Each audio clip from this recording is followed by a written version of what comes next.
welcome again, Richard Dolan. Wow, thank you so much, Amsterdam. All the wonderful Nederlander and all the other people from other countries. Thank you for being here. I'm so thrilled to be here. I really think that all of us should acknowledge the hard work of Jeroen van Straten, who's organized this fabulous conference. Can we give him a round of applause, please?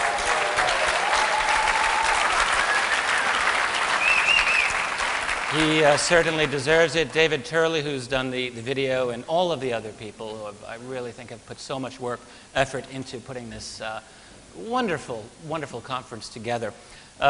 During the break, one of my Facebook peeps who's here, I've got a few of them out there, came up to me and said, do you realize that this place is in the center of, it's called Sun Square. Did I get that right? Sun Square, yeah.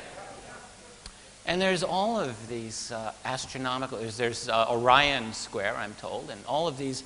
So we're in the middle of it right here. We've got really the ideal location for doing what we are going to be doing today.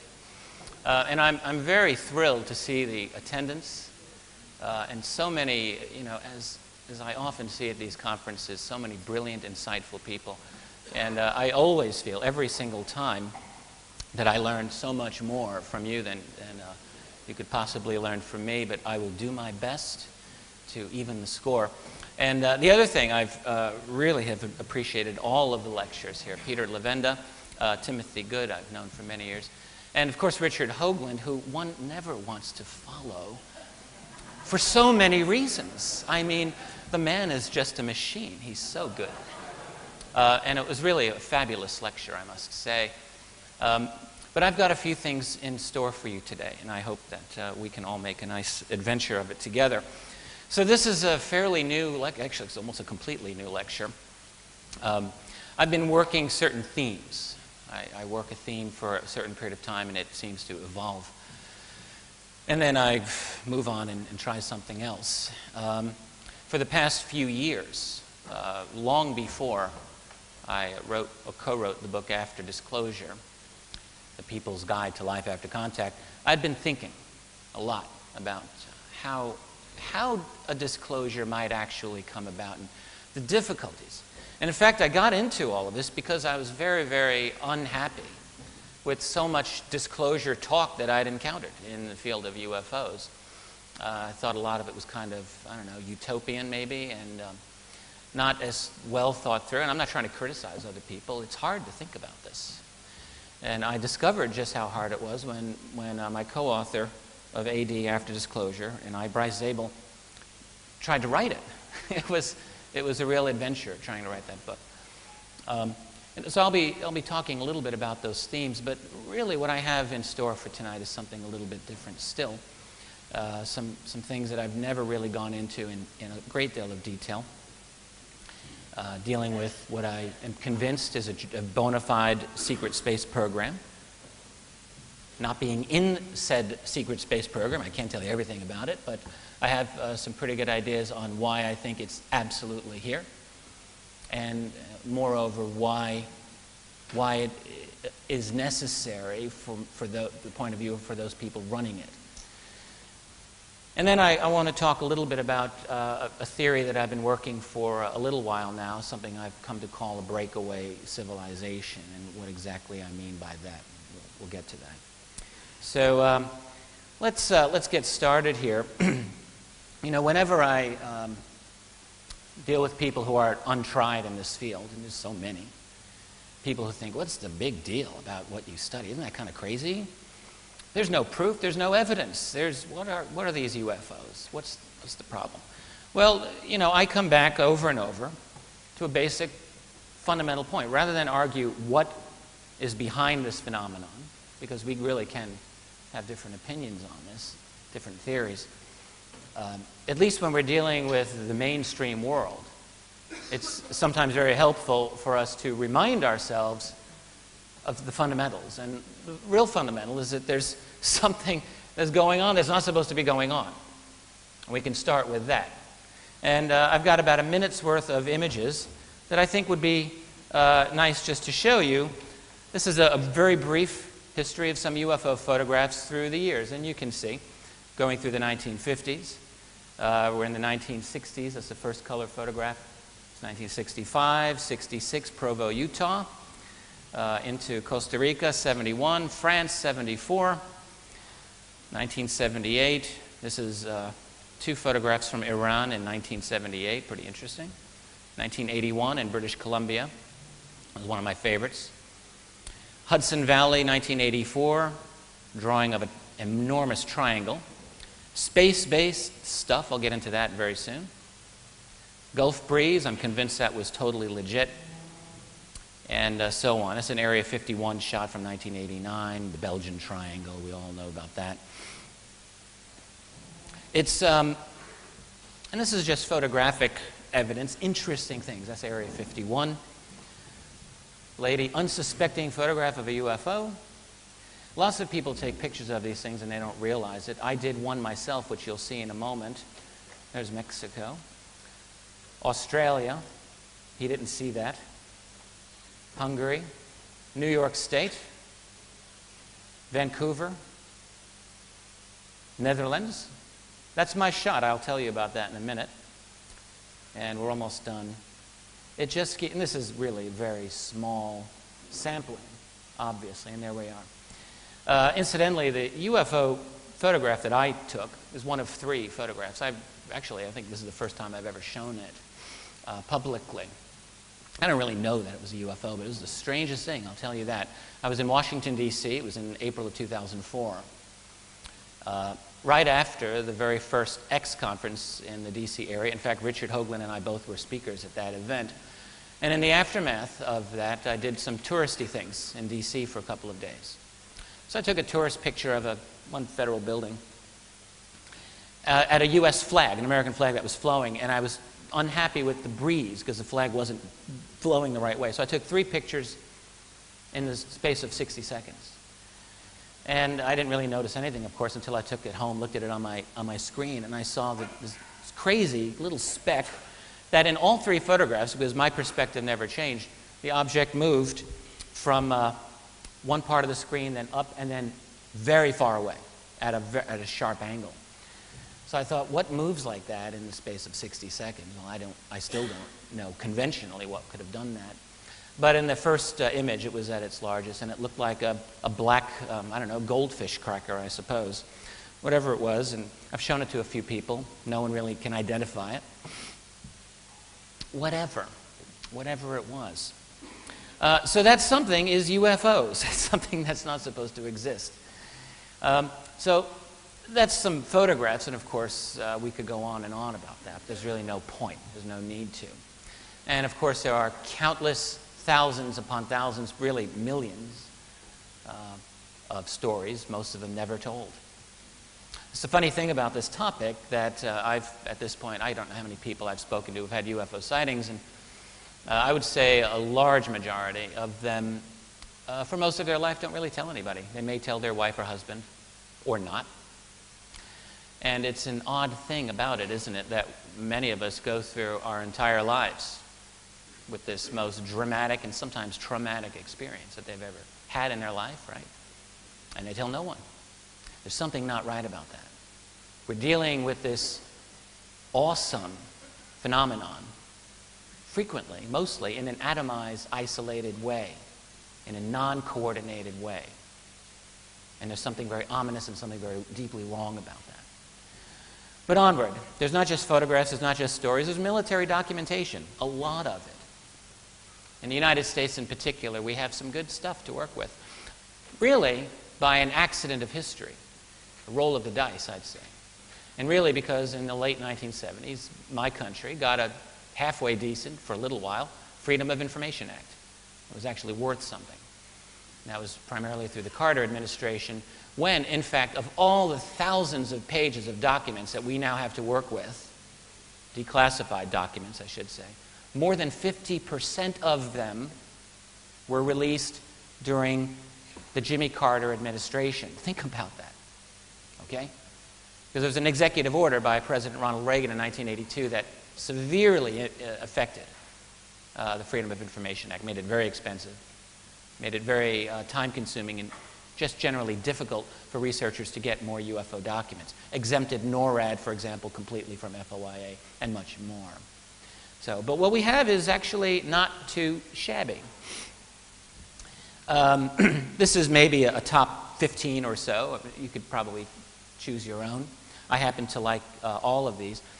Not, again, to belabor it, there's no point. But one thing that I want to emphasize here is that all of these documents were classified at the time that they were created, all of them. And all of them describe really extraordinary encounters.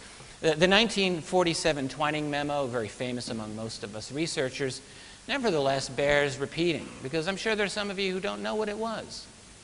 And in a brief nutshell, it comes down to this. At the time, in the September of 1947, three-star Air Force General, U.S. Air Force, Nathan Twining, who later became the Chief of Staff of the U.S. Air Force, wrote a letter in response to another general, a query by this general, about these flying saucers. Essentially, the question was, do I need to do anything about this? Is this anything that we've got that I need to deal with? And Twining wrote back this very detailed response, essentially saying, well, exactly saying, the reported phenomenon is real, not visionary or fictitious. That's one important point. So think, classified memo, 1947, while the Air Force and the government's telling the people there's nothing to this, it's all hallucinations and so forth. War nerves was a big one. You have in the classified world, the reality is always different, right? So you have him saying, no, it's real, it's not visionary, it is not fictitious. Well-kept formations of flights, silent, evasive maneuvers when sighted, and my personal favorite, round on top, flat on bottom.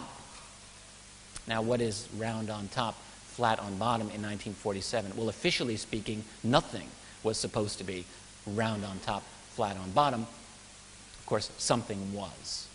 Another of my personal favorites is the 1952 CIA memo authored by the Director of Scientific Intelligence, H. Marshall Chadwell, to the Director of the CIA, Walter Bedell Smith. And this is after a very substantial wave of sightings in the U.S., so much so, military bases around the country were on alert frequently. Jet fighters or interceptor fighters were scrambled to intercept, all seemingly failed. It was an important time in the history of UFOs. And at the end of that year, in December, the Director of Scientific Intelligence writes to the Director and says, his boss, he says, sightings of unknown objects at altitudes and in the vicinity of major defense installations are of such nature that they are not attributable to natural phenomena or known types of aerial vehicles. How much more explicit are you going to get when writing a memo to your boss at the CIA in the 1950s? Well, not much. It is a bureaucracy, keep in mind, and people don't just say things like, boss, I think we're being invaded, but he might as well have said that. And on and on. There are so many of these. A lot of them are airspace violations, these documents here, that are really quite extraordinary. And they describe, again, things, nuclear missiles being switched offline. And that's happened. Weapons being switched off multiple times. The very 1976 famous Defense Intelligence Agency memo and the extraordinary event over the city of Tehran back in the days of the Shah, when Iran was a U.S. ally. In succession, two F-4 fighter interceptors had their key electronics instrumentation disabled by an unknown object hovering over the city at a range of 25 nautical miles. Wow. In one case, it was right before the pilot was about to fire a missile at this object. Well, the missile didn't work. And in another case, the object, the UFO, detached a smaller object, which then, this is the kicker, started intercepting one of the F-4s. So you can imagine how that pilot felt. He does an emergency turn to get away from this thing. The smaller object turned inside his own arc, according to this memo, rejoining the original craft for a perfect rejoin. Now, this isn't just hearsay. This is a detailed report that went to the President of the United States, Gerald R. Ford. It went to the Director of the CIA, George Herbert Walker Bush. And it went to the desk of Henry Kissinger, National Security Advisor. Not a bad trio, and it went much, more than that. So what we have, in other words, is a paper trail that's quite substantial. If you are really interested in investigating this, I took the time some years ago to write an article that I think covers this actually pretty nicely. For skeptics and believers, I called it 12 documents, not 15 in this case, but 12, proving U.S. government interest in UFOs. That's at my site at Keyhole Publishing. You can go there anytime. And I set it up so that it would be a perfect tool, reference tool, for anyone really wanting to know some of the basics as to why this topic is actually quite important and why it matters from a national security and indeed a global security perspective. So now let me move into another area of this, because all of that is really just basic introduction. And I want to talk a little bit about what I believe has happened over the years, which is retrieval of ET or technology not from our civilization. Let's put it that way. I do believe this has been happening. I think that there's very strong evidence for this. Not quite the same evidence that we get through Freedom of Information Act requests.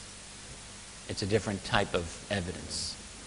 I think I'll be able to explain that a little more clearly in a few minutes.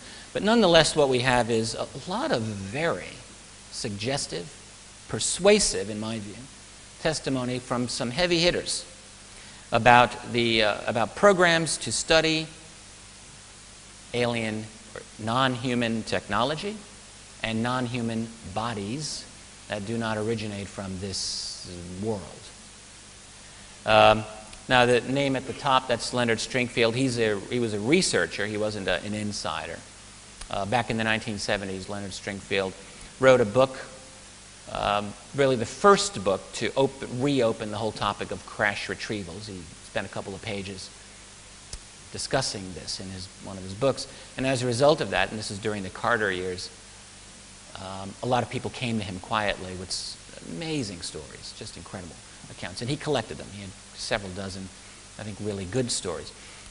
We have the case of Senator Barry Goldwater, longtime U.S. Senator, one-time presidential candidate, got trounced by Lyndon Johnson, but he made the Republican Party ticket. A reserve general in the U.S. Air Force and a close friend of Air Force legend General Curtis LeMay, a man who was Chief of Staff of the Air Force. Barry Goldwater mentioned this story a number of times, in which he approached his friend Curtis LeMay on one occasion, asking about the so-called Blue Room at Wright-Patterson Air Force Base, and this is where ET bodies were said to be kept. And indeed, Stringfield had gotten many such stories about this. And Goldwater, you can find this on YouTube. He's got this clip. He said, it was the only time that my friend Curtis LeMay ever cussed me out and really yelled at me and told me, don't ever ask me that again. He made it very clear that, yes, there was such a place, and you ain't going to know about it. End of story. Now think about it. This was a senator who was, to call him military friendly was an understatement. All right? He was the darling politician of the U.S. military, Republican, solid, conservative, general in the Air Force Reserve, friends with LeMay, and he could not learn about this, despite the fact that he was a prestigious U.S. senator. Dr. Robert Sarbacher, one of these defense, I call them power scientists of the 50s, a real genius, a man who was plugged in. The story of Sarbacher is a fascinating one, and there's really no need for me here to go into the details, but what ended up happening is that Sarbacher in the 1950s had a very detailed discussion with the Canadian researcher Wilbert Smith, in which he stated to Smith that, yes, the UFO, in fact, Tim Good referred to this in his lecture earlier today, but stated that this is the UFO flying saucer phenomenon is more highly classified than the H-bomb. Here's the thing. Smith ended up writing this memo to his government, Canada, in the aftermath of this. That memo wasn't found for years later, long after Smith had died. And the memo did not list Sarbacher's name. But in Smith's private papers, which were retained secretly by his family so that the Canadian government and other black op people couldn't get it, it's a key point, because they tried, were some handwritten notes, a transcript of the conversation that he had from way back in 1950, and in that case, in those papers, Saarbacher's name was listed. And it so happened that Saarbacher was alive in the 1980s when all this came out.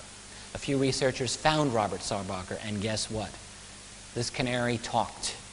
He's talked a lot, in detail, writing, in fact, a 2-page single-space type memo confirming, exactly confirming the existence of programs, of a program to study, to acquire to study crash-retrieved UFOs. And he had heard certain things about the beings that allegedly were in them. All very interesting. Eric Walker, the man on your far right, a colleague of Saarbacher, a longtime president of Penn State University, but more importantly, head of one of the most prestigious defense think tanks, the Institute of Defense Analysis, which was probably for a long time at the pinnacle of the U.S. Defense think tank industry.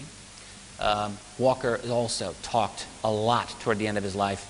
And then the other man who's second from the right is astronaut Dr. Edgar Mitchell. I've had many conversations with Edgar Mitchell about this topic. He's spoken publicly a few times about this as well.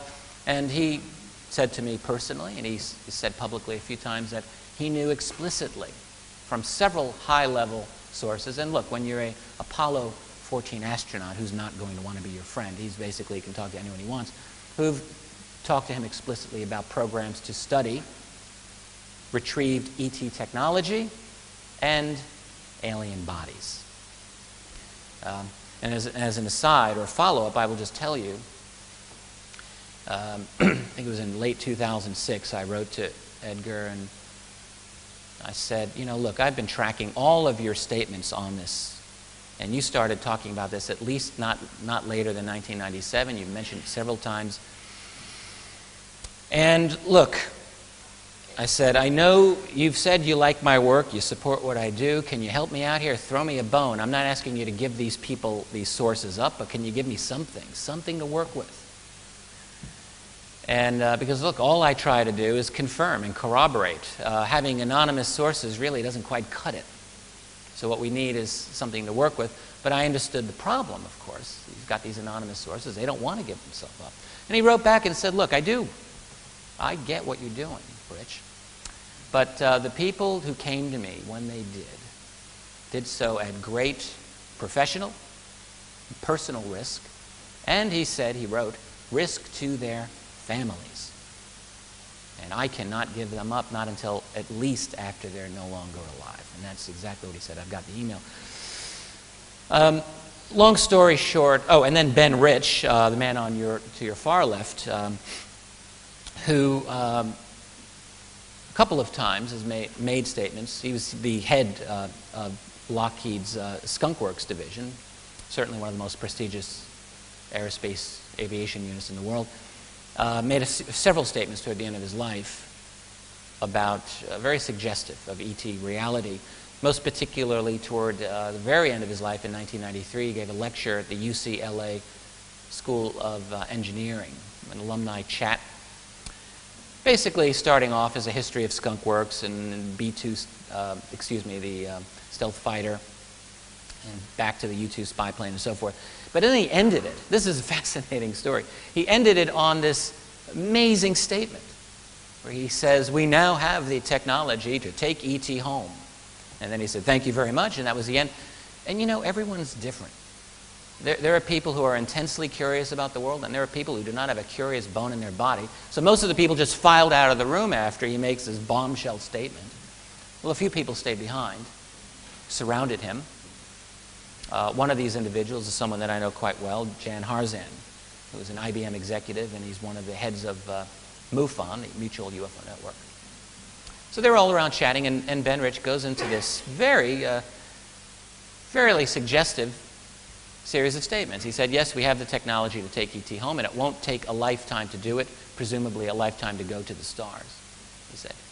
That's it. He said, we have the technology to go to the stars, and it won't take a lifetime to do it. There are people in the black world, that is the classified world, who do not want to see this come out, even though, you know, he said it's time that this should be segued out to the private community, and on and on and on. And then he died. So there's, and then again, there's much, much more. It, again, is not my intention to belabor this. I have other fish to fry here. There are, I talked about, anonymous leaks. What good are they? Well, they're a little bit good. I try not to use them. I try not to abuse them, let's put it that way.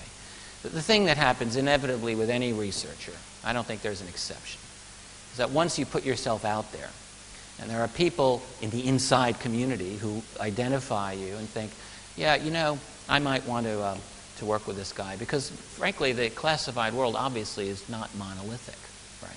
It's huge, it's Byzantine, it's labyrinthian. And not everyone's got the same opinion. And you've got people in there for 20, 30, 40 years. And eventually they decide, really the secrecy on this is not a good thing. And so what do? Well, then they talk. They talk to a researcher that they identify. The problem, of course, though, is they can't give themselves up.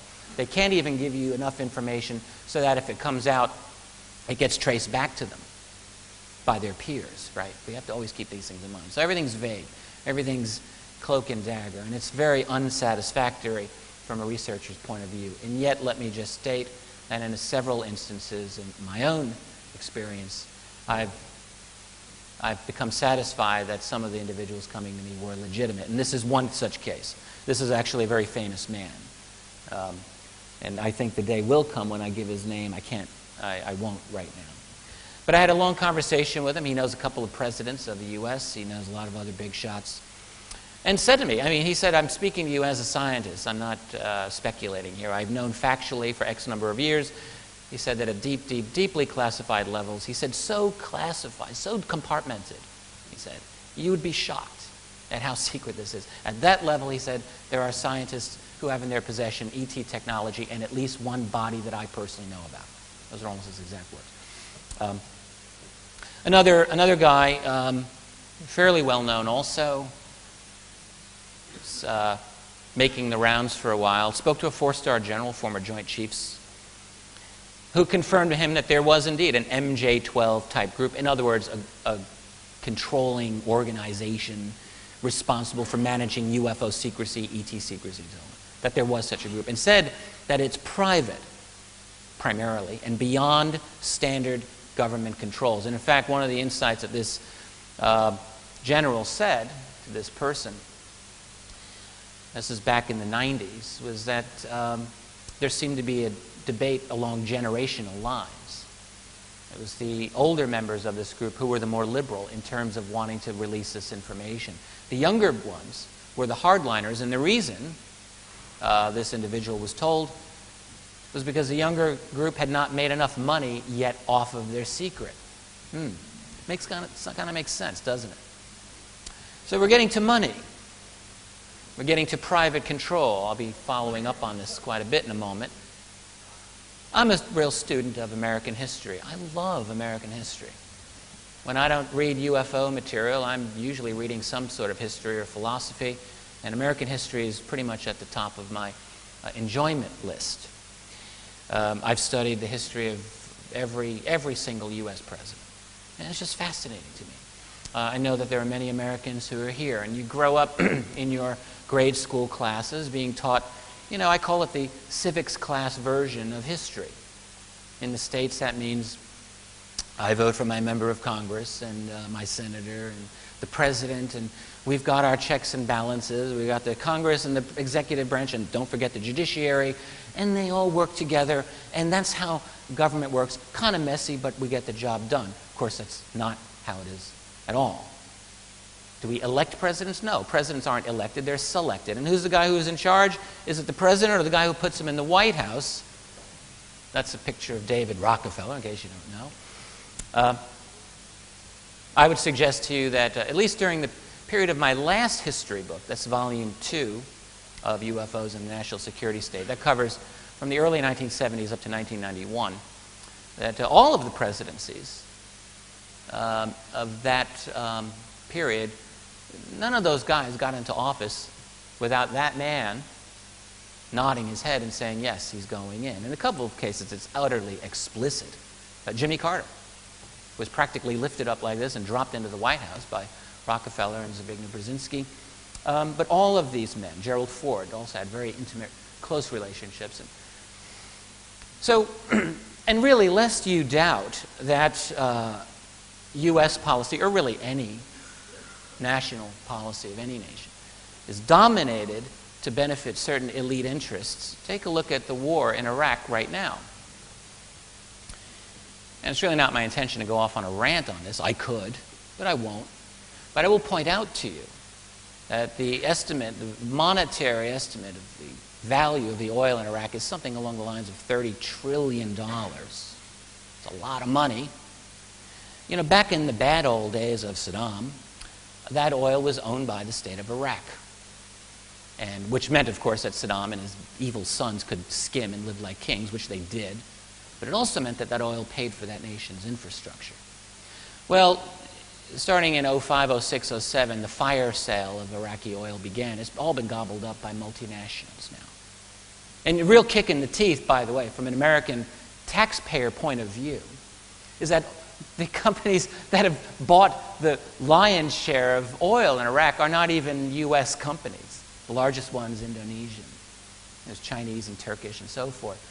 And so really what you have, lest you ever doubt this, which I'm sure most of you do not, is a situation where the United States military really is little more, I would say, than the police force and the security force for international financial elites, to give them the stuff and the goods that they want, which is control over the global resources, oil, water, and on and on. And that's really what it's all about. And incidentally, I would recommend you read, if you haven't, become familiar with a great, great book, Confessions of an Economic Hitman, by John Perkins from 2004. John Perkins was an economic hitman. In other words, one of these financial whiz guys working for private groups that siphon money out of various national treasuries. This is what they do. It's all about theft and money on a grand scale and control over, again, the natural resources of the world. So, okay, a little bit of background then on privatization. So let's go back to the whole concept of crash retrievals. If you, do a little thought game here. You're Harry Truman. It's 1947. And you learn that this happened. Pretend, if you don't believe it. Your top generals, your top scientists come up to you and say, "Sir, we have recovered technology that does not appear to have originated from our civilization." Wow. It's a pretty awesome piece of information. Only 2 years after the end of the greatest war in imagination. And you're like, wow, what do I do? It's quite possible. I think it's even likely that Truman, for at least a little while, might have had this instinct to say to the world, we've got this. This is an amazing thing. But then he'd think twice. And so might you, given the context of the time. Because remember, this is in the early stages of the Cold War. Whether who was right and who was wrong, incidentally, is secondary to the fact that there is this grand competition going on. And it's one thing to tell the world that there is these other beings here. That's bad enough.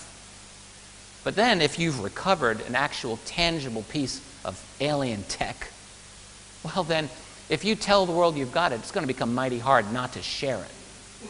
It's a lot easier to keep it to yourself if you just pretend this never happened. So of course that's what he would do.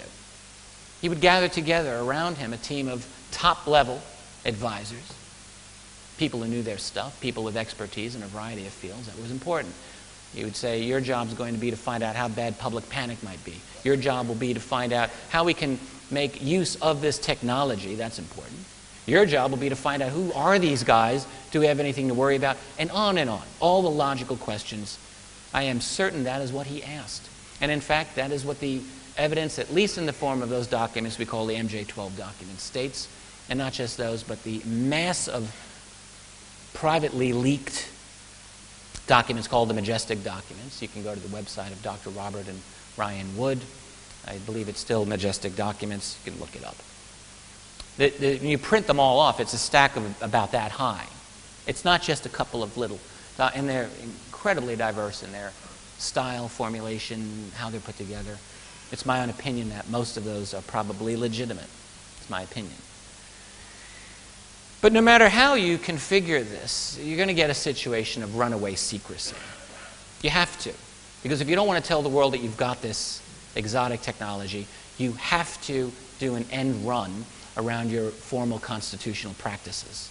You have no choice if you want to keep this secret. And in fact, this is exactly what has happened.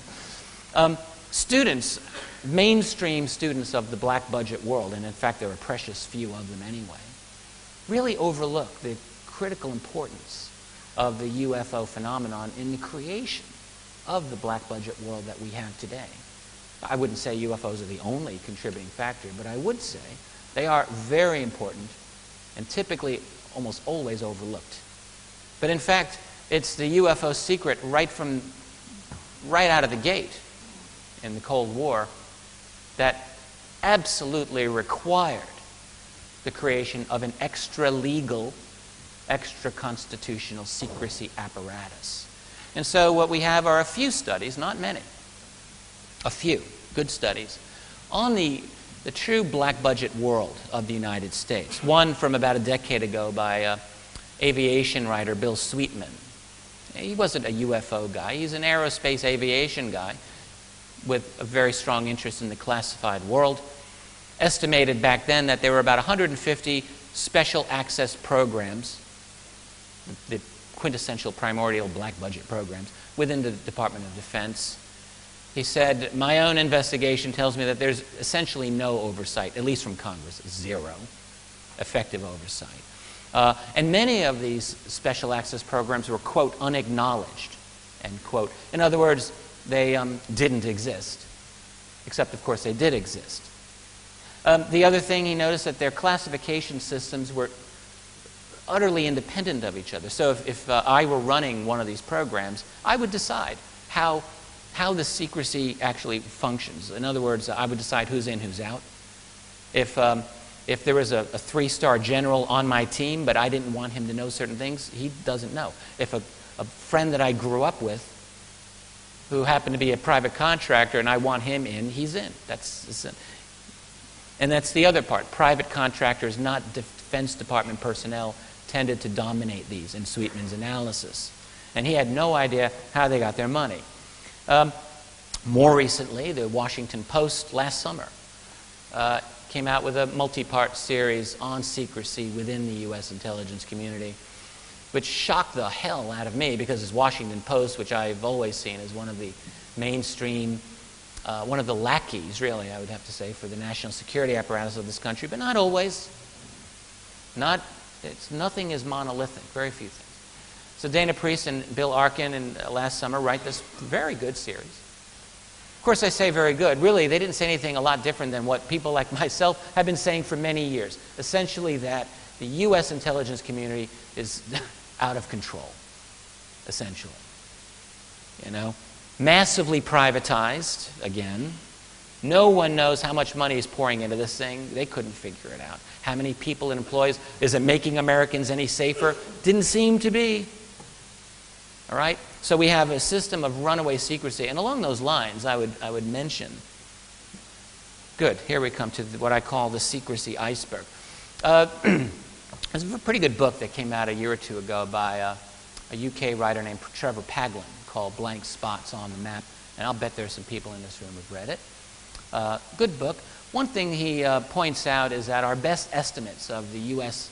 archival system tell us that probably, because really we have no way of knowing for sure, but probably it seems that more than half of all U.S. government documents are, in one form or another, classified. More than half. So to think of it this way, if you're an archivist or a historian trying to put together the history of this government of the United States, you could argue that more than half of the history of that government is secret. That's a pretty awesome thing to state. And again, along these same lines, when we talk about approaching this topic from a scientific or an academic point of view, which is something I absolutely have always supported, nevertheless, we have to keep in mind something here. All right? It is the fundamental prerequisite of science or good academic research that everything is open, it's out there, you know. So I write a book, I've got my citations, In my second volume of history, I think I had something like 1,400 or more citations. So if you don't like what I say, you can find out where I got the information, and you can criticize it. You can disagree. No problem. If I'm doing a scientific experiment, you should be able to replicate my experiment. That's just basic. But how do you do that, really, when you are writing about a topic in which you don't and other people don't have access to all the information you need? Of course, what it means is a fundamental undermining of what we would call freedom, free inquiry. And of course, we all see that we don't have it. So we have a secrecy iceberg. Let me just go through it. If you look at the top above the water, if you want to investigate this or really any topic, you have public open sources. You have documents that were once classified but that now declassified. Within the U.S., there's a weird category which is called unclassified. And these are documents, they are available. You can find them, but you've got to really hunt for them. They're not easy to find. They are unclassified, and so technically they're legal, but they may be almost impossible. They may be of a highly limited distribution, for example, and so on. And then below that, you have historically a variety of levels of secrecy. And we have confidential, and then secret, and then deeper is top secret, but it doesn't end with top secret. You've got top secret SCI, that is top secret sensitive compartmented information. That's quite common in the classified world. You have then the special access programs. You got then the unacknowledged special access and the waived unacknowledged special access programs. Waived meaning it's waived from all oversight. And then, as I did more research into this, I'm sure I'm missing so much, but there are these there's something called ACCM. This is in the Navy, U.S. Navy, called Alternative or Compensatory Control Measures. What is that? Well, it turns out that this is, at least was recently, the Navy version of black budget. In fact, the Secretary of the U.S. Navy, I think around 2005, made the statement publicly to the effect that he said, these things are springing up like mushrooms, and I can't control them, much less Congress. He said, I don't really know. But essentially what they were deeply, deeply secret Navy programs for who knows what. Who knows what? And where do they get their money from? Well, not all from taxpayer money, obviously. There's a lot of illegal funds washing through the national currencies around the world. Narcotic trafficking, obviously. Illegal gun running and financial fraud, securities fraud, and so forth. This is endemic. If you ever really want a little more information on this, I recommend you read a really great classic modern piece by one of my friends and heroes, Catherine Austin Fitts. I really like Catherine. She was #2 at a major department under the George Bush Senior administration, Housing and Urban Development. She's a financial whiz, and her own conclusion, incidentally, was that about 85 or maybe up to 90% of the U.S. federal government is literally unauditable. Like, I don't know, maybe God himself could not audit the U.S. government because it's just not possible to do so. It's not possible. It's designed that way. And it's her contention that a tremendous amount of illegal money washes through the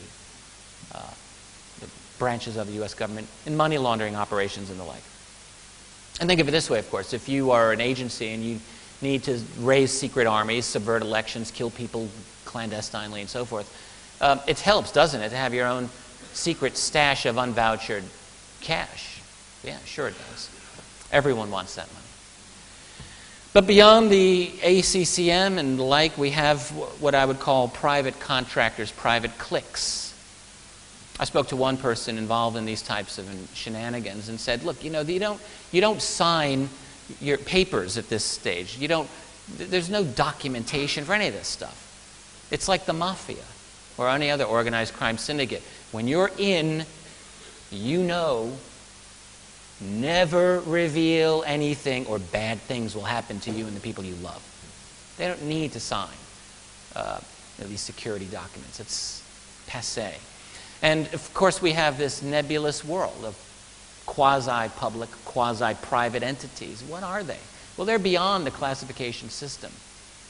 And in fact, I would suggest that this is really the seat of the human nexus of power in the UFO field. But then beyond that, you know, then there's these other guys, these other beings, these entities, whatever they are, them, I call them sometimes. So that's the secrecy iceberg. And just to give you an idea of where some of those other documents I showed you lie within the secrecy spectrum, well, the Twining memo, which I mentioned to you earlier, that was secret at the time. So that was a little bit below the surface, where he says these are real, not visionary or fictitious. You have the, I didn't mention this earlier, but a very good memo from 1949, FBI, in which it described the flying saucer to be a top secret classification within the military. Well, that memo itself was confidential. The 1952 Chadwell memo, which I referred to earlier, that also was secret. A 1959 memo about airspace violations over Oak Ridge nuclear facility, confidential, just below the surface. One dealing with the UFO sighting by an American senator when he was in the Soviet Union, that was confidential. The memo that described the disabling of American nuclear missiles at Malmstrom Air Force Base, when there was a huge UFO directly above, that was secret, and so on. So you get the idea that, you know, the documents that we do have, while valuable, very valuable, only go part of the way anyway. There's a world of secrecy well beyond. And the real irony, well, not the irony, but the real disappointing aspect of that is even those types of documents now, those levels of classification, are very difficult to get any longer. So we've got all the missing money. Probably another thing we've all heard about at one point or another. Where's all this money going? Well, you talk about the black budget. I continually just shrug my shoulders, and sometimes in a better mood I'll just smile when I read these articles describing how large the U.S. black budget is. So that is the budget of classified spending. Okay, so the New York Times back in 2008 estimated that it was $32 billion. Just to put this in perspective, all right, the U.S. Pentagon's black budget in 1990 was estimated to be almost exactly the same, about $30 billion, in an era pre-9/11, and it's about the same, according to the New York Times, in 2008. I don't think so. Wired magazine about a year later said it was about $50 billion. Well, it's getting a little warmer, Doc, but still not quite there, I think. So, yeah, that's what that deserves. Then you hear about trillions of dollars. I've talked about this a number of times. I've tried wrapping my brain around it. I think I'm getting there. Famously, Donald Rumsfeld, and he was not the first person to talk about trillions of dollars, by the way, that gone missing. What he said, this is when the Bush administration was brand new. They really had nothing to lose here. You can blame it all on the Clinton years. And what he said to the House Armed Services Committee in July of 2001, a month and a half before 9/11, we're talking about budget allocations for the next fiscal year. The Pentagon's budget in fiscal year 01 was about $310 billion. And here's Rumsfeld saying, well, our accounting systems are completely snarled up. He said, according to our latest estimate, we cannot account for, he said, $2.6 trillion in transactions, he said. And then he added, if that's believable. Now he's talking to the members of Congress. And then that was amended to $2.3 trillion. So normal people listening to this would have a big moment where they go, say what? How can you lose track of 8 times your annual budget? Well, I think, not being an accountant, I've tried understanding this. And what I've come to understand is that, well, it's not that they lost all that money. And I don't see how they really could have lost all that money. Why would Rumsfeld actually say such a thing? But these are reconciliation problems. There's something like 500 or more different computerized accounting systems within the Pentagon at that time. It was an absolute mess. And so what they later claimed, this is the part that I really find funny. About a year later, they said, well, we got that number down. We've reconciled it down to about only $500 billion, so getting better. But then where they lose me is a few years after that, the Pentagon actually said they got that number down to 0. And as I commented once before, I liken that to a school kid, you know, who is a perennial F student, fails every class, and fails math yet again, and comes home to mom and dad and changes his report card from an F, not to a D or a C, but to an A. That's what we call getting greedy. If you're going to lie, why not do it a little more plausibly than say, yeah, we've resolved $2.6 trillion in transactions. But of course, obviously, someone high up in the Pentagon said, I want that number down to 0, and that's what you're going to do. But not just within the Pentagon do we find all of these financial shenanigans going on. This is an article from 2006. Discrepancies in America's accounts hide a black hole. And I'll just read a little bit here. The global financial system seems to have a black hole at its center. Over the last 2 decades, U.S. residents have sold a total of about $5.5 trillion worth of IOUs to foreigners, yet the officially recorded net investment position of the U.S. has deteriorated only by a little more than half this amount. The U.S. capital market seems to have acted like a black hole for investors from the rest of the world, in which $2.7 trillion vanished from sight, or at least from official statistics. How can such $2.7 trillion disappear? Good question. I don't have all these answers. But clearly what we have is a situation where we've got massive financial fraud taking place. Go back through recent history of intelligence community manipulation of banks. Remember BCCI from about 20 years ago. It was a pretty nasty bit of business in which we had a lot of intelligence community money laundering of major financial institutions. This type of thing happens, I think, quite frequently. So all of this, really all that I've given you up to this point is simply prologue. Now let's talk about what I like to call breaking away. Let's pretend, okay, that we, everyone in this room, is in a classified black budget program, and in fact we are charged with studying ET technology. That has come to us. All right. So what happens when you have, we have total deep secrecy? We have, everyone here has got an IQ of over 150, 160, 170, and we've, working on this, 200, some absolute geniuses to study this. And we've got this recovered ET technology. And essentially, for all intents and purposes, an infinite amount of money to play with and a long period of time to do it. What happens then? Do we have a breakthrough in which, one of us, let me go back here, I'll come up to that in just a minute. Do we have a breakthrough in which we have a eureka moment, right? Where we might have the idea to improve our integrated circuits or come up with fiber optics or high tensile fibers, as Philip Corso claimed, or any number of other breakthroughs that would be real money makers for us. Well, sure, I think that would probably be the case. And of course, having such a goose that lays golden eggs in this acquired technology, our incentive, by the way, for giving it to the rest of the world goes down to 0, less than 0. But what if, on top of that, we have other breakthroughs? We discover the form of energy that these craft use, and it's not petroleum. Maybe hot fusion or cold fusion, I don't know, 0-point energy, something more exotic still? Sure. And what if we discovered that? Well, maybe our bosses would say, you're not going to be sharing that with the rest of the world, thank you very much, because that would take down the petroleum industry.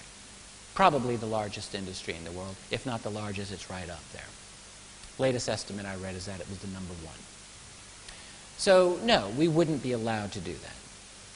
Or other developments, I don't know, super longevity, some biotech development. Why wouldn't that be possible?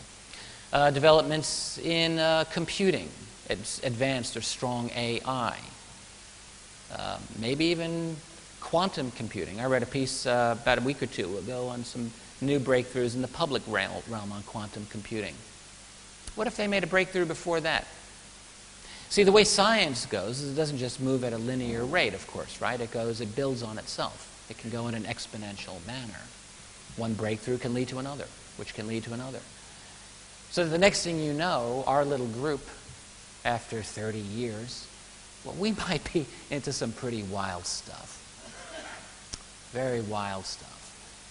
So let's talk about that. What I call a breakaway civilization. In a moment, I'll tell you exactly why I call it a breakaway civilization. But such a group really could easily be considered as something of an invisible empire.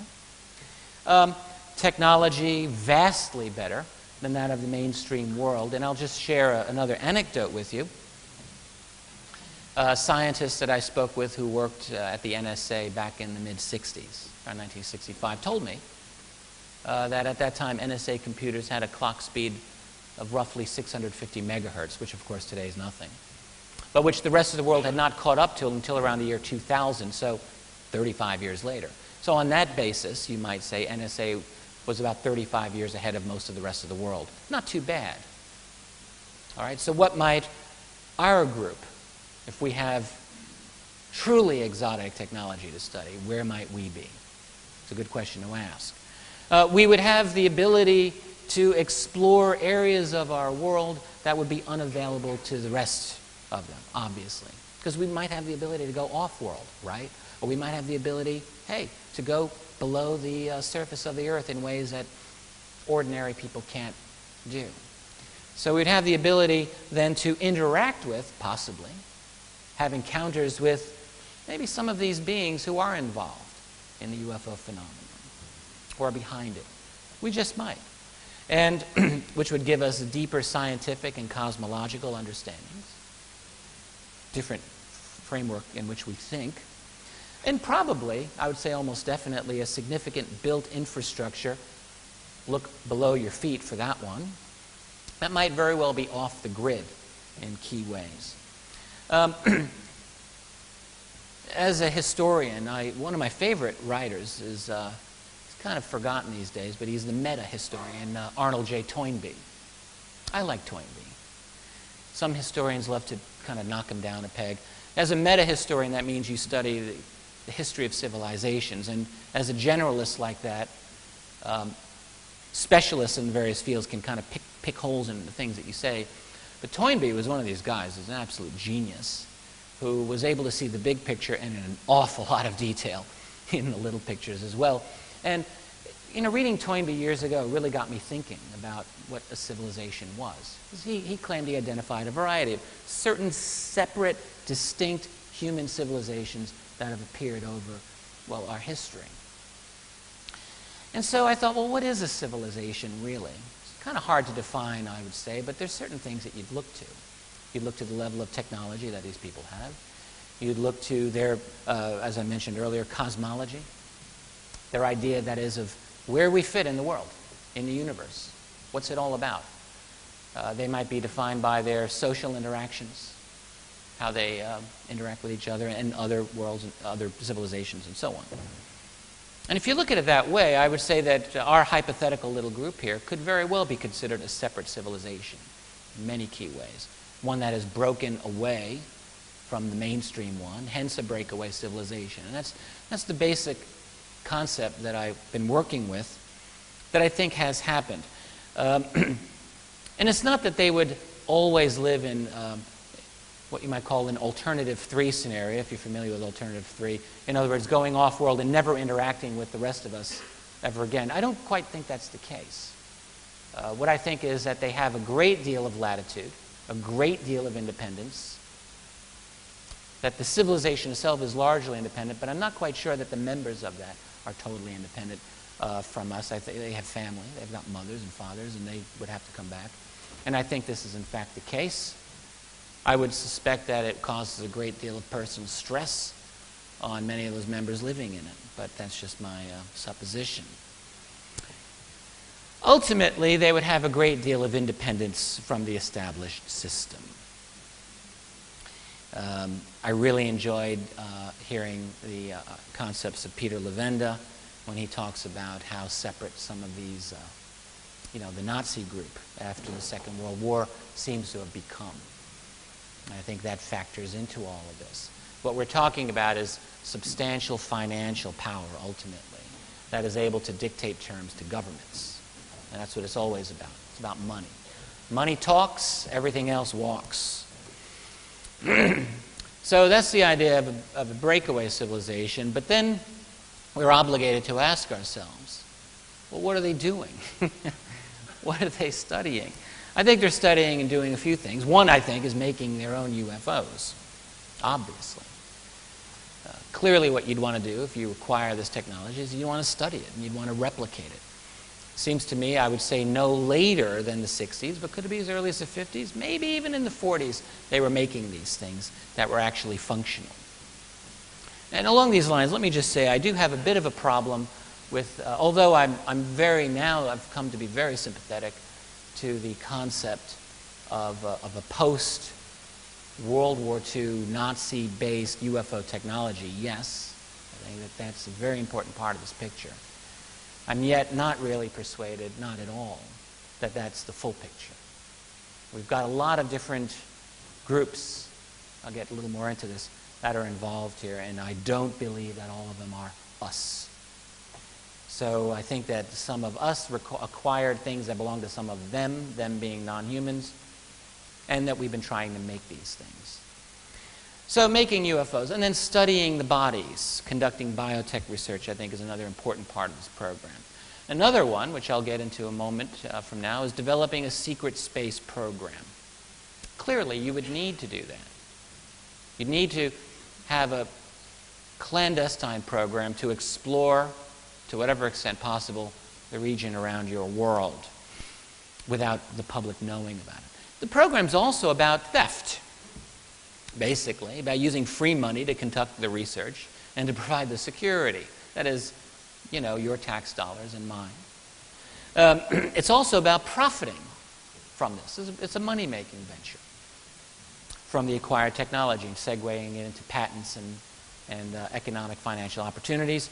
It's also about hiding itself from most of U.S. and allied military structures, while using them, however, as their security force, their own personal security system. It's a really nifty scenario when you think about it from their point of view. And also, let's never forget, maybe the most important thing, it's about dealing in whatever fashion they can with the presence of these others, these other beings, and their interaction with humanity and with planet Earth in whatever fashion that happens to be. Yes, they have to deal with that too. So now let me move into space, what I'll call oddities. And this really, traditionally isn't my domain. Really, it's Richard Hoagland's domain. Remember when he used to do Mars research? I remember that, those days. I appreciate the 9/11 research, Richard, very much. It was excellent. In fact, while I'm thinking of it, I would like to just comment that the exposition on Dr. Judy Wood was superb, absolutely superb. And I really appreciated the discussion on torsion physics, something that I'm sure many of us have heard of, but really something that was not as clear to me as it was at the end of that lecture. Now, when I deal with space, I actually feel very constrained because I'm really not the expert here. Richard is the expert. But I don't need to be the expert for what I'm trying to say here. All right? So what I want to do is discuss what I think is very good evidence for the fact that there are things beyond the atmosphere of this planet that are not supposed to be, and that their very existence would demand the creation of a secret space program, if nothing else than to investigate. Okay? So let's look at that. Now this is a video clip. Let me make sure that I've got the sound on. I do. Some of you are very familiar with this. This is only 2 minutes. It's worth our time. This is the testimony of a former U.S. Air Force Sergeant, Carl Wolf, and this is from the, I guess let's call it the legendary Disclosure Conference organized by Dr. Stephen Greer back in May 2001. Heck of an event, I have to say. I wish I were there. I was a brand newbie in the UFO field at that time, following this avidly, and listen to what Carl Wolf says about the moon. My name is Carl. Oh, wait. And I was... Hold on. Do we have audio for this? We do not? Oh, I'll put it to my mic, yeah. Awesome. up. My name is Carl Wolf, and I was a precision electronics photographic repairman with a top secret crypto clearance in the United States Air Force. I was stationed at Langley Air Force Base in Virginia. In 1965, in mid-1965, I was loaned to the Lunar Orbiter Project at NASA on Langley Field. Dr. Colley was in charge of that project. They had problems with a piece of electronic equipment that was bottlenecking their production of photographs. I went to the facility, and when I walked into the facility, there were scientists from all over the world. I was stunned, actually, to see people at a NASA project from all over the world. It didn't make any sense to me initially. I was taken into the laboratory where the equipment was malfunctioning. I couldn't repair it in the dark. I asked to have it removed. A Airman Second Class was in the dark room at that time. I was also an Airman Second Class. I was interested in how the whole process functioned, how the data got from the lunar orbiter to the laboratory. Asked the young man if he described the process to me. He did. About 30 minutes into the process, he said to me, in a very distressed way, by the way, we've discovered a base on the backside of the moon. And then he proceeded to put photographs down in front of me, and clearly in these photographs were structures, mushroom-shaped buildings, spherical buildings, and towers. And at that point, I was very concerned because I knew we were working on compartmentalized security. He had breached security, and I was actually frightened at that moment. And I did not question him any further. And a few moments later, someone did come into the room. I worked there for 3 more days, and I remember going home and naively thinking, I can't wait to hear about this on the evening news. And here it is, more than 30 years later, and I hope we hear about it tonight. And I will testify under oath before Congress. Yeah, pretty neat.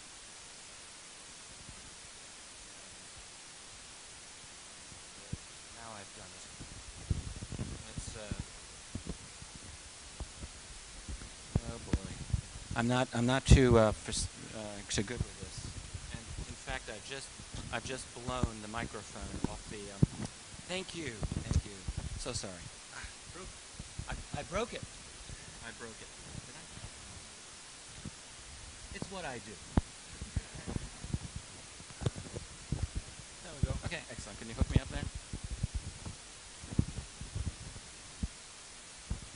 I felt like the helpless damsel in distress. Thank you very much. Then we have some other statements. Can you hear me all right here?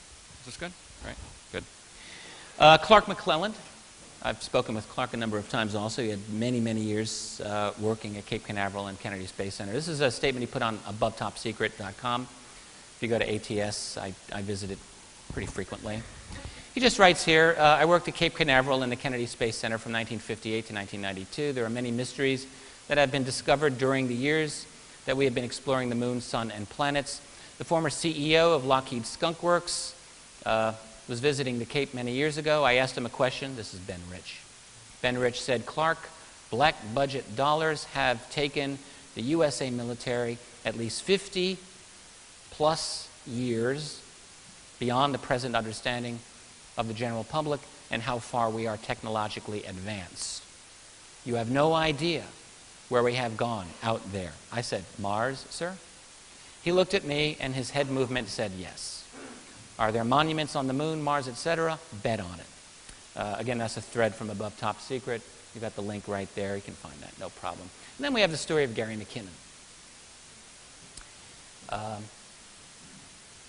In a nutshell, his case is still, it drags on. This has been almost a full decade. And this man's life has been in limbo since he was arrested in November of '02. And essentially, Gary McKinnon was looking for proof of UFOs and of the cover-up. To call him a hacker is really not accurate, but he was peeking to the extent that he could into various U.S. defense websites looking for evidence of a UFO cover-up, and what he found on the U.S. Space Command site in around November of 2000, he found a list of what he said were officer names under the heading non-terrestrial officers. He also found a list of what were called fleet-to-fleet transfers, which had a list of ship names. None of those names were correspondent to any U.S. Navy ships. Couldn't remember the names, unfortunately. Then was arrested in 2 years after that, in 2002.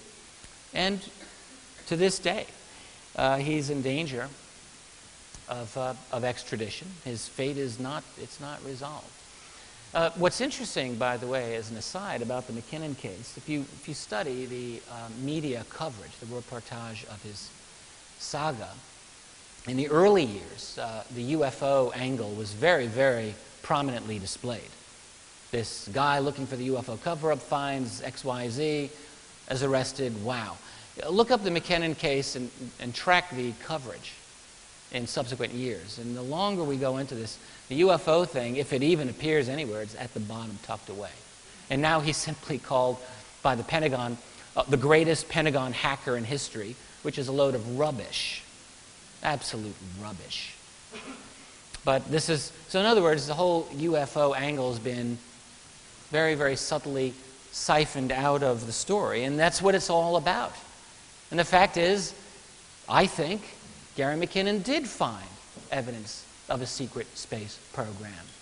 That's, I think, the single most logical conclusion. Then we have some photographic anomalies. Again, this is Richard Hoagland's territory, not truly mine, but hey, I'm allowed to look at these pictures too. And also, I mean, I would just say I don't want to just blah, blah you to death here. I've tried to read what people and analysts have to say about it. I'm not a physicist at all. I'm not a true photographic analyst. I know how to look at some pictures a little bit, but that doesn't make me an expert. But this is a very famous photograph. It's called The Shard, and in the background, the tower. And in fact, Richard's talked about this on Coast, I think, a number of times. All he can say is that this object in the foreground, the shard, is estimated to be about 1.5 miles high, about 2 kilometers. And the blur, or the tower behind it, about 7 miles, 10 kilometers or more high. I would say that this qualifies as pretty darn interesting indeed. I would like for there to be follow-up confirming evidence from other photographic sources, and maybe they exist. I'm not aware of them. Nonetheless, they're interesting. They're very interesting. And if I were running a clandestine program, I could bet you that I would be very interested in following up with covert missions to look into that. Absolutely I would. Absolutely I would. And there are these other things. Again, this is one that John Lear, again, chatted. I was talking with Richard, I think, about this the other day. I think I was talking with Richard about this. The evidence, what John Lear is convinced, looks like strip mining on the moon. I have to say the photograph does look something like strip mining. I wouldn't say it's going on today. I don't. If you compare it with photographs of actual strip mining operations, like, say, this one, this is a lot more involved. I think I'm not really convinced that that is a strip mining operation, but it does, have a kind of at least superficial similarity, and you could say this is worthy of a follow-up investigation. And once again, if I were gifted with such exotic technology that allowed me to go off-world, yes, I would absolutely be looking into that. I would find that to be of enough interest to justify it. And then we have the monolith on Phobos. There's a picture of Phobos, the irregular moon of Mars, one of them. Only recently discovered, as far as I know. It's fascinating to me. I mean, absolutely. I mean, look at that. That's a monolith to your top right.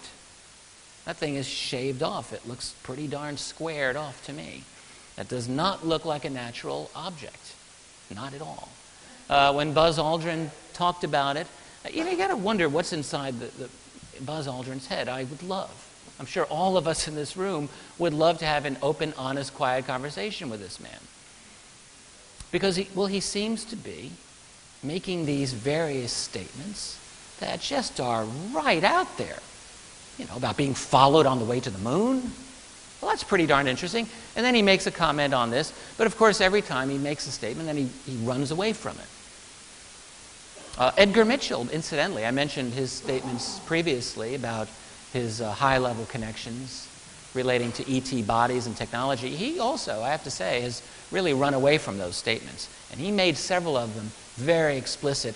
But now you get Edgar Mitchell to talk about this, and he's a little, much more, he holds back. And he offers his opinion and much more nebulous statements about the reality of this all and how he's convinced that it's real. But he doesn't talk the way he used to. He doesn't make these statements. Same with Buzz Aldrin. So the Phobos monolith, good God, that's a fascinating thing. And I would say at this point, I don't know how else to characterize that except as an evidence of artificiality. That's my own non-scientific opinion. And then, of course, we have Mars. And I am in no way going to give you an extended discourse on this, except that I would say that I also feel that what we have is you've got formations that do not look natural. Not to Mr. Hoagland, not to a lot of other scientists, and certainly not to myself. And so whether they're ancient, which I would suspect they are, or whether they're more recent, whatever, that's a secondary issue in my opinion. The bottom line is that these look darn strange, and they don't look to me like they're supposed to be there. So again, you have evidence of at least a strong motivation for us to break away civilization, to go off-world and investigate. Is it like in Kubrick's movie 2001: Space Odyssey, where you've got the monolith on the moon? Is it something that, going there, we would discover some great secret? Well, yeah, maybe. You wouldn't want the world to know about it, though, because, well, there goes your secrecy. The whole thing comes unglued, and again, I'll be coming back to that in a moment. Now I'd like to talk a little bit about a guy who I really think has not gotten enough attention that I feel he deserves. Jeff Challenger, he's no longer alive. He died in October 2007. I met Jeff one time. He lived in Sacramento, California.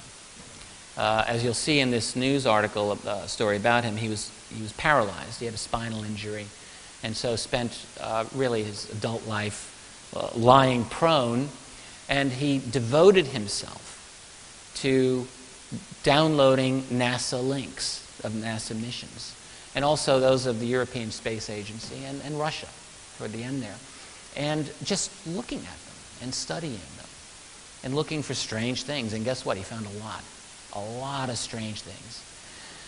Other people have done this, but Jeff did a lot of work on it. As a personal note, I will just tell you this very odd story. It's totally true. Now, I'd been familiar with Jeff's work for some time. His website was called Project Prove. And I don't remember exactly when I became acquainted with him, around maybe 03, 04. And I was a fan right from the get-go. But in the fall of 07, I don't really know why, but I became absolutely obsessed by this man's website. I was telling everyone, you've got to look at Challenger's site. This is an amazing site. It's great. ProjectProve.com. Go there, go there, go there. I was talking about his work at various conferences. I was really talking Jeff up. And in early October 07, I was in France. I was talking to some people there about Jeff. I said, this guy has got some amazing stuff. And on a whim, I thought, I really want to do a download of his entire site. So I did a rip of his site on a super slow internet connection. It took hours. But I did it. I did the whole site. And the next day, I got an email that told me Jeff Challenger had died. And I thought, wow, what are the odds? I will go to my dying day convinced that there is something very, very unconventional happening in terms of our reality that had me focusing on that man at that time. I don't know what it was, but I was absolutely, utterly obsessed with his work. And then he died, and I had his website. And shortly after that, his website went offline, and it was gone forever. I happened to have, as far as I can tell, in the public domain, the only copy of his site, and I asked his widow permission a little while after that if I could put his site up attached to my own, and I now have it up there. So I have Jeff's website attached to keyholepublishing.com, and I would encourage you to go through it. You could spend a lot of time, months, going through it. You wouldn't be done. This is a 2-minute clip of a local news article from California about Jeff. And then I want to show you some of the anomalies that he captured and put forward. Notice Sacramento man tonight has his eyes on the skies, looking for objects that may be out of this world. What he's found so far will get you thinking about life on other planets. Tony Lopez in the newsroom with incredible pictures. Yeah, they really are. You know, when we see a big bright object that lights up the night sky, chances are it's the big bright moon, right? But what if that object is moving? And what if that object can't be explained? Almost a blur. Went under the plane and pulled out in front. Don't call the guy with a pack of cigs and a battery crazy or lazy. A spinal injury means Jeff Challenger spends most of his time in bed. What he sees from his perch is out of this world. All right, well, that looks good. Jeff records and studies images from the NASA television channel. Most of it's been uneventful. Most of it. Ran across something that just, whoa, what was that? That was this, the bright object ripping through space. And I ran the tape back a little bit. Watched it again, I watched it again, and I'm hollering on the hall, "Hey, honey, you gotta come see this." The object caught on tape did not come from, say, the camcorder of a UFO enthusiast, but from NASA during the Shuttle Atlantis mission in September of 2000. Since 1999, Jeff figures he's seen at least 100 of what he calls anomalous events, a fancy way of saying UFOs. Here's another one, recorded during the recent Discovery mission, and yet another. They're not an ice chip, they're not a piece of debris, it's not the moon, it's not a star, not another spacecraft, not a satellite. This is what a real ice chip looks like, Jeff claims. Not nearly as bright as the unidentified object, and you can see the ice chip turn. Tonight you can hear the critics. He wants it clear, though. He just spots anomalies in space. It's not time, he says, to welcome the little green men, but he will keep looking out for anything that can't be explained. From one mission to another, you never know what you're going to find. So Jeff Challenger, who died October 4th, 2007. What I'd like to do is show you a couple of, oh man, I did it again. We're good, we've got it going on here. I shouldn't be allowed to touch, there we go, okay, good. So this was the clip that they just showed, and again, I'll just let you see it a little bit better on a big screen. This is from 1999, STS-96, June 3rd, and you can see in a moment this pulsing bright object going, woo, there it goes, and pulsing very regularly, and there's the ice chip. So very interesting indeed. This is a clip from the same mission, same day, over Florida. This goes for about a minute. Now, you're going to see a lot of thunderstorms in the center. This is very common. People who've never seen this before think, oh my God, there's a war going on. It's thunderstorms. They're happening all over the world. But what you want to look at are these objects on your top right, moving very oddly. And then he's got highlighted a number of other oddities in Earth orbit, and these are all, of course, looking down at Earth from the space shuttle. The guy running the, determining who sees what on the NASA TV is called the IMCO, and that person can control, if they think it gets a little too crazy, often they'll black it out like this, but then they, you know, lighten it up. One thing Jeff pointed out is that on the NASA station, there's a tremendous amount of what seemed to be intentional interference to degrade the quality of the video. And I think he made some sense on that. There are these two objects and others. Some of them are hard to see, and the resolution here isn't quite the best. But you can see that there are things moving around that beg an explanation. This one's almost done.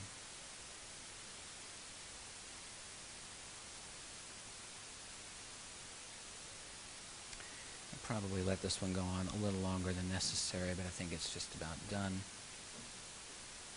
Let's move on. Now this is actually quite interesting. Same mission next day.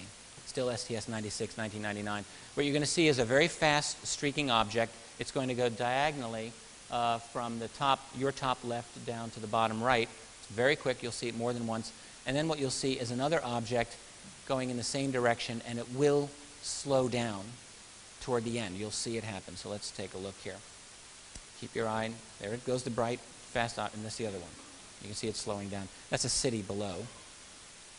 We're going to see it again.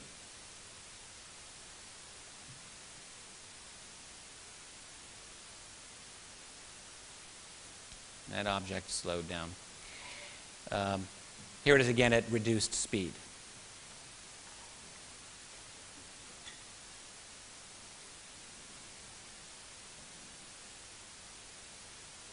Now, you know, I don't know of any dust particle that can slow down, or any craft in space that can change direction or slow down like that. Here's something, I don't know if it's the firing of a weapon, but you're going to see two objects moving in a perpendicular way. So one's going to come straight up from below, and the other one is going to miss it, but not by much, going in a horizontal manner. This is near the city of New Orleans. So here it is, going straight up, and then the other object going across, at right angles to each other. And we'll show this at slower speed. Here it is, slower. Can you see that all? You can see that a little bit. It's not the clearest, but okay. So let's move ahead. Another one, this is from 2000, STS-106. Now this is a fascinating one because you will see a definite triangular formation in motion. The sun had not risen at this point, so there's, you know, you can't blame it on reflectivity. These objects, as you will see, are in formation, but they're not in a locked formation. They maneuver within small parameters. There is a U.S. Navy satellite called the NOS. This is a trio of satellites that orbit, but their orbit is higher, much higher than that of the space shuttle, so you wouldn't see them below. So let's take a look. You're going to see this in two different ways. So first, with the objects highlighted.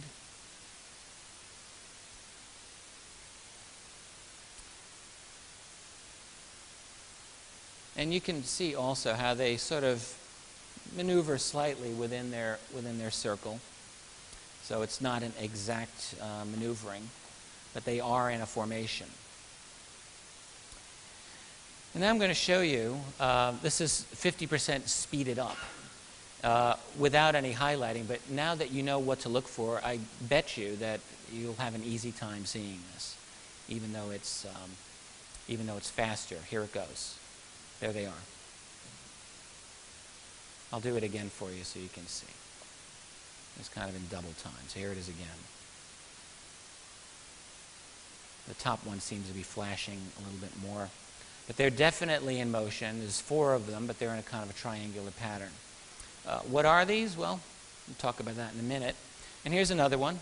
Same mission, STS-106, September 2000.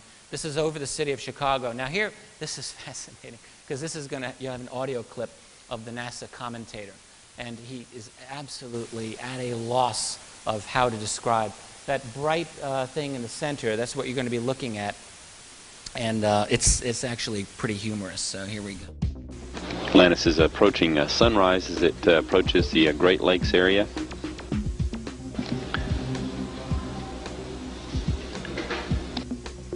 This a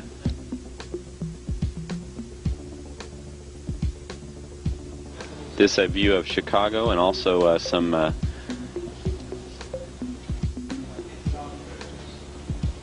ice crystals or other items being illuminated by the rising sun. Atlantis moving into sunrise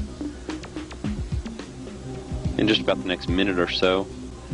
As that occurs, ice crystals or water that's been dumped overboard from the shuttle is always illuminated in the close vicinity of the spacecraft. Again, that view of Chicago, though, and the shore of Lake Michigan. Yeah, let's talk about Chicago. Isn't that awesome from this space?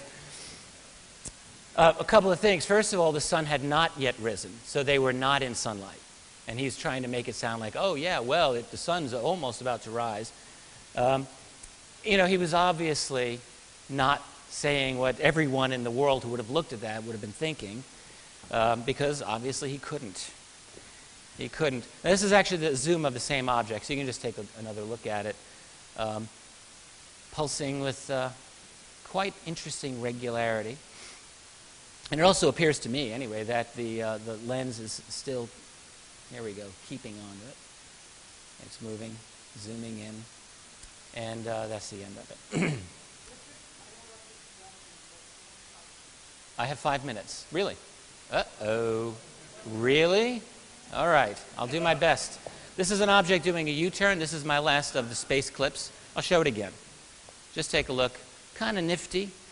Now here's an enhanced version of the same clip, and you can see it actually maneuvering as it goes back and forth. What is that? That's from 2005, STS, I believe, 114.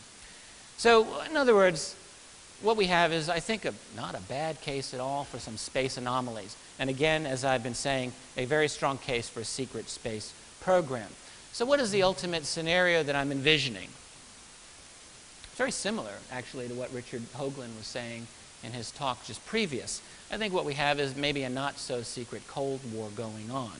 It's taking place in a clandestine manner, but there's something happening. My own assessment, I haven't really told you why, and maybe at another time I will, but my assessment of it is that there are multiple groups interested in us and our world.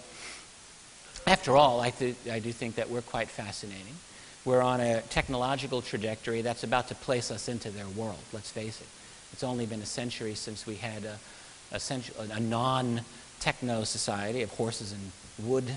Now we're into, we're into advanced computing, probably soon AI, nanotech, and the rest. Are we being quarantined? I would say the answer is probably. That's what it seems like to me. I also think, though, that there's not just one human group with one agenda that's in this breakaway civilization that I talk about. My suspicion is that we're talking about competing groups. And they compete with each other for technology and for information. So in other words, a very rich, detailed reality that is being hidden from us. But it won't be hidden forever. Why? Because rapid change in our world is the rule, not the exception. That's the French Revolution. You realize in 1787, even 88, France was in some financial trouble, sure, but who expected that within a couple of years the king and queen would have their heads removed from their bodies, the monarchy, centuries old, would be abolished and a republic declared? No one knew that. Nobody predicted that. The Russian Revolution, ditto.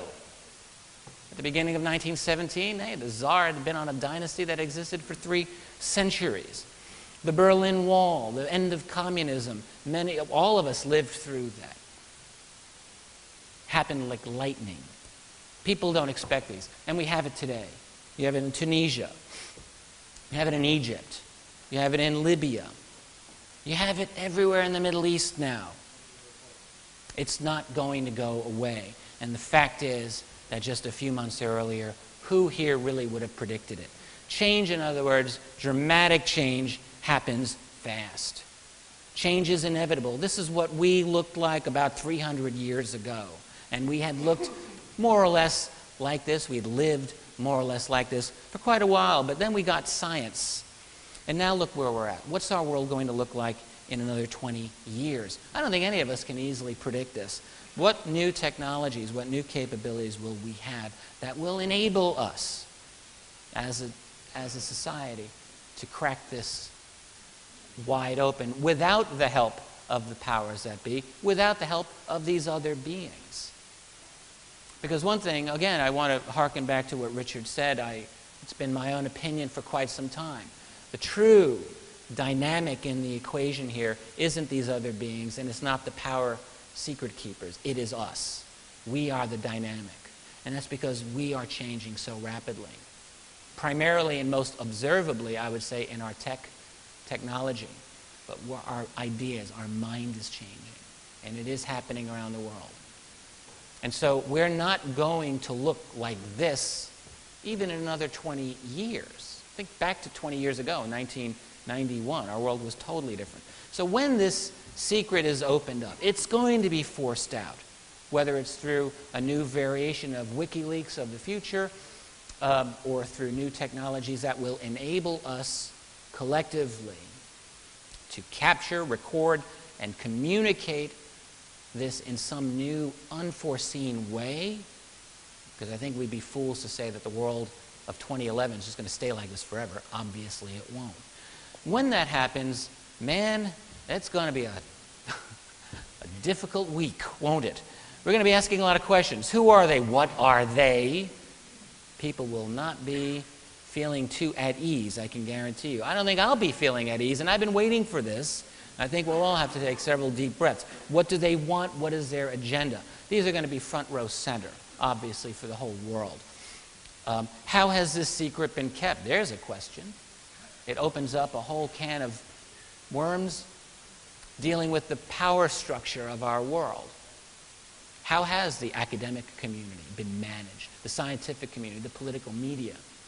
Where have these guys been? And what is their relationship to the global intelligence community? Clearly, that's going to be a very important question, because that's where the answer to that question lies. And then, of course, some of the things that I've been hinting at here. What's the status of our secret tech programs? Where are we at? Do we have flying saucers? Do we go off-world? That will open up the existence of this breakaway group that I've talked about. Now, skeptical scientists around the world, well, they're not just skeptical, they're openly hostile to this reality. So they're going to demand proof. I wouldn't want to be the world leader charged with breaking this news. You're going to have a lot of difficult issues to deal with. And then, what do we do? Probably the most fundamental question. What do we do about it? That's going to require leadership. It's going to require great vision and courage on the part of those people who are charged with the leadership of this planet of ours. Energy, to just open up one difficult issue. Because look, energy is one of the core issues behind the secrecy to begin with. Whatever these things used to get around, it's not petroleum. The petroleum industry, being probably the largest industry in our world, will become, poof, there it goes, for the most part. It's gone. Now, that's a great thing for us, because we all know we can't exist on petroleum forever. It's just not going to work. But in the short term, you can bet it's going to be difficult to transition, especially for those groups that have invested trillions of euros, trillions of dollars into that infrastructure. Suddenly, that infrastructure becomes much less valuable. So what is this new power source? Whatever it is, we will learn it. If it's the President of the United States, for instance, that makes this admission, how long do we really think it's going to take before the mainstream scientific community, after their initial shock and spending a week running around pulling their hair out of their heads, they come down and then they figure this out? They'll know that there are answers. They will know there are answers, and they will find those answers. And whatever it is, we're going to be using it. And how will that change our world? It's a wonderful thing, and it's kind of a difficult thing. You know, a device that can heat your home forever for cheap is wonderful, but what if it's convertible into a bomb that can blow up a country or more? It's possible. And so this is technology that we have to handle in a responsible way. Enough on that. There's so much more. And I wrote about this at some length in AD After Disclosure. Then you get geopolitical unrest. Think about the Middle East today. What's going to happen when those petroleum-producing countries suddenly will discover, hey, we don't really need your petroleum, thanks very much for the ride. The people in those nations may not be too happy with their political structure at that time. Saudi Arabia will not be able then to buy off their citizens with money like they're doing now. What about the U.S.?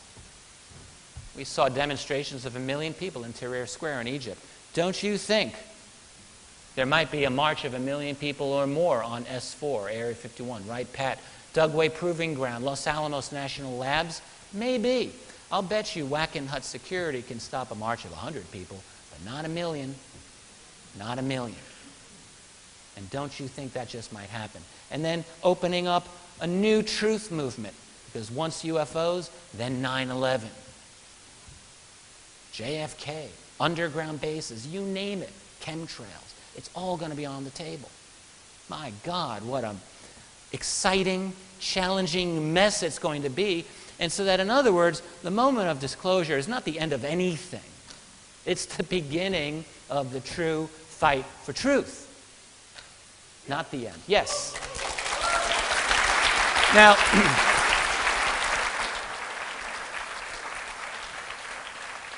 any political leader, pretend you're, I don't know, Barack Obama, and it happens next week. I don't think it's going to happen next week.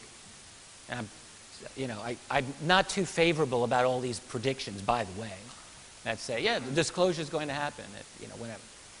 It will happen, but it won't happen until they're absolutely forced, pressed to the wall to do it, and they'll only do it to control spin and to try to maintain control. But you see, that's where they are in danger of failing. Because think about it. Let's say you're the president of the U.S. or the president, head of the EU, whatever. You've been put into power by these elite groups. You're in there, so you're kind of working for them. But suddenly you're in a situation where you got like millions and millions of your constituents. They're ticked. They're angry. And you're going to have to make a choice. Who do you side with? The public or those Illuminati, these secret keepers, whoever these people are that put you into power? The elites. And it's not necessarily a given that a leader will side with those elites. He may, but he may not. He may not. One of my purposes in writing this last book is to show that it is possible for a responsible leader with a grand vision and a positive vision of our world to make the right choice. And the right choice is to side with the people to do it. Can it happen? Yes, of course it can happen. Will it happen? I don't know. But it can happen. And I am just about in conclusion, so the timing hasn't been too bad. I would leave you, though, with the fact that whatever the end result of this is, let's not please be utopians here. I personally am an idealist, but I'm not a utopian. There's certain things that I believe very strongly in. I have this crazy idea in the idea of truth. I believe in it. And truth is a real difficult friend to have.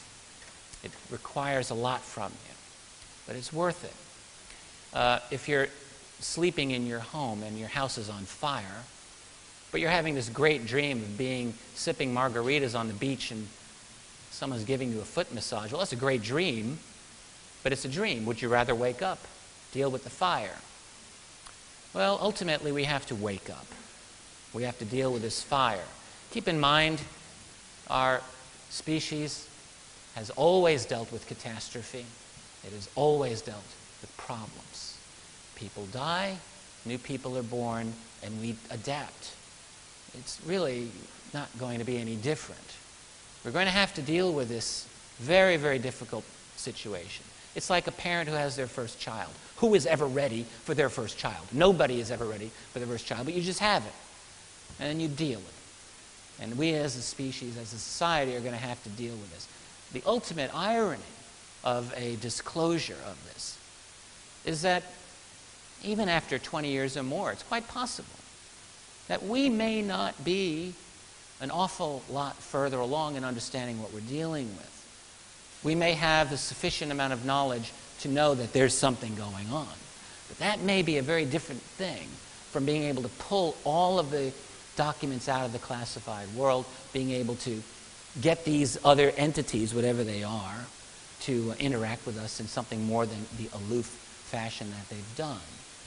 So that, in other words, it's going to require work. Disclosure is never the end. It's always going to be the beginning. It's also possible, and I think it's likely, that these secret keepers, and far be it from me to defend these people, but they are very possibly scrambling themselves to try to deal with this challenge. I could very easily see it as a situation where they're so far ahead of us, this breakaway civilization, they might look at us and think, how can these people ever adapt? How can they ever deal with the awesome reality that we know? Well, I think that we can deal with it. If they can, so can we. It's all about growing up. You can't be a child forever. And we all love being children. And no one really likes to have to take on those responsibilities of adulthood. That's what adolescence is all about. But we get through it. And I do believe we will go through it in this case. So that's really it. I'd like to thank you for your time. These are my websites. Thank you very much.